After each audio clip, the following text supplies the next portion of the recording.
Le Grand Matin Sud Radio, 7h, 8h30, Patrick Roger. Il est 7h14, c'est à la une. Les commerçants veulent avoir le droit d'afficher les voleurs, que ce soit des photos ou des vidéos. Il y a un collectif qui s'est créé, Ras le vol, avec Jérôme Jean qui est à la tête, qui a lui-même une boutique à Amiens. Bonjour. Bonjour. Il y a une proposition de loi qui pourrait permettre de rendre légal ce procédé, évidemment. Pourquoi alors donc vous avez lancé ce collectif, Jérôme Jean ? Eh bien, tout simplement parce que j'ai été victime moi-même de vols dans mon commerce. Je vois pas pourquoi ça ne m'arriverait pas à moi, puisque ça arrive à tous les commerçants et tous les artisans en France. Ouais.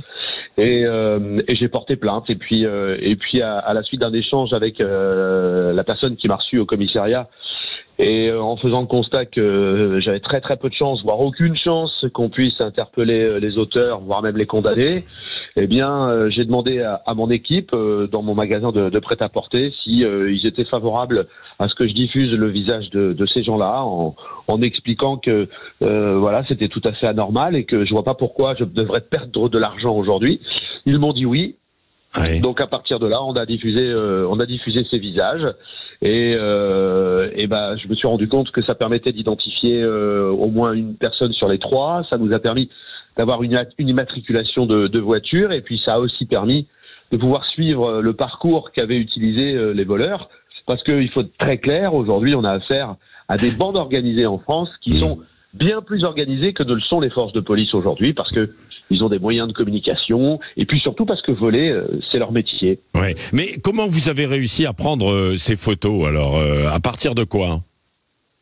Alors, ce que j'ai fait, ou ce que font les commerçants ou les artisans aujourd'hui, c'est que nous avons, et on est obligé, on a de plus en plus aujourd'hui de moyens de vidéoprotection dans nos enseignes, pour pouvoir protéger nos clients, pour pouvoir protéger nos collaboratrices, nos collaborateurs, et puis pour pouvoir protéger nos commerces aussi, parce que partout en France, sinon vous allez vous faire piller, parce qu'aujourd'hui on a des voleurs qui viennent dans certains commerces, et écoutez bien monsieur, quand même, quasiment tous les jours. C'est-à-dire que tous les jours ils entrent, ils volent, c'est le jeu du chat et de la souris avec les équipes de vente. Alors moi j'entends les gens qui me disent ça doit être facile d'arrêter des gens qui volent ou de surveiller des gens qui volent.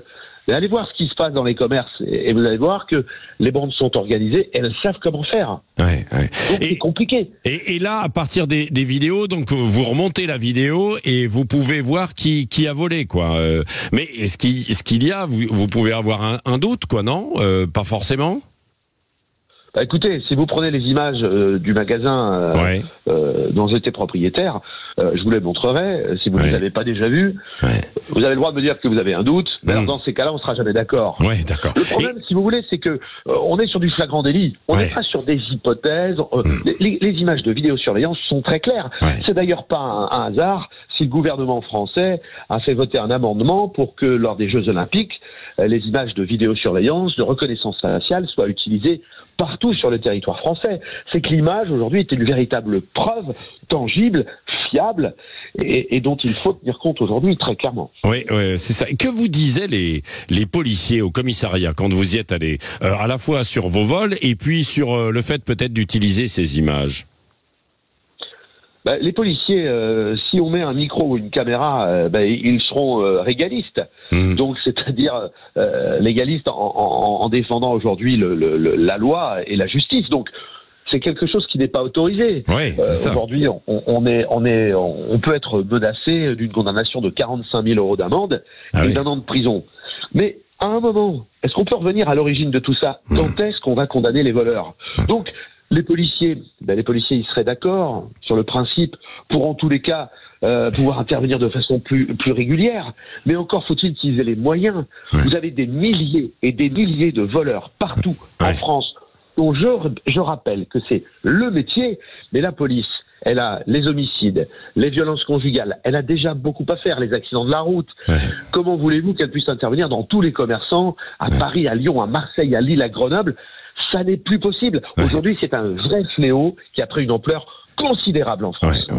Et donc c'est la raison pour laquelle il y a un député qui travaille sur une proposition de loi qui pourrait permettre de rendre légal ce procédé, parce que pour l'instant c'est illégal. Ça a des chances d'aboutir selon vous ou pas? Vous êtes en contact avec Romain Daubier qui travaille sur le sujet, député MoDem?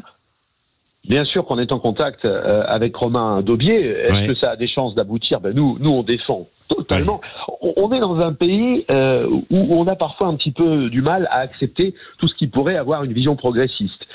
Lorsqu'on veut faire avancer les choses dans ce pays, c'est toujours très difficile. On va se battre, on va vraiment lutter. C'est un vrai combat pour nous, mais on veut se faire entendre, et je vous remercie de nous donner la parole ce matin.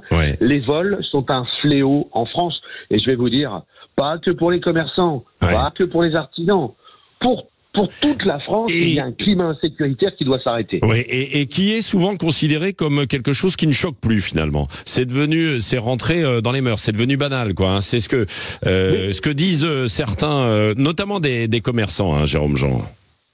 Mais vous avez absolument raison. Je vais vous prendre un exemple qui n'a rien à voir avec le commerce ou l'artisanat. Mais aujourd'hui, vous garez quelque part, vous allez manger au restaurant avec votre conjoint. Quand vous revenez, la vitre arrière est cassée.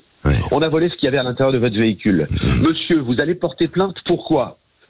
Vous allez porter plainte pourquoi? Est-ce que vous allez porter plainte pour qu'on trouve les voleurs, ou est-ce que vous allez porter plainte pour que l'assurance vous rembourse?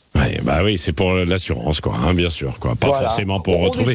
C'est vrai. On est arrivé à quelque chose de banal. Vous avez raison. Merci Jérôme Jean. Et je rappelle, hier, je sais pas si vous l'avez vu aussi, il y a une vidéo qui est devenue extrêmement virale. C'est grâce aux passagers, c'est en région parisienne, grâce aux passagers du RERD, il y a une femme qui a retrouvé son portable qui était dans la poche du voleur. Je vous invite à regarder cette vidéo aussi. Merci beaucoup Jérôme Jean d'avoir été avec nous, donc à la tête du collectif Ras le vol. Il est 7h20 sur Sud Radio.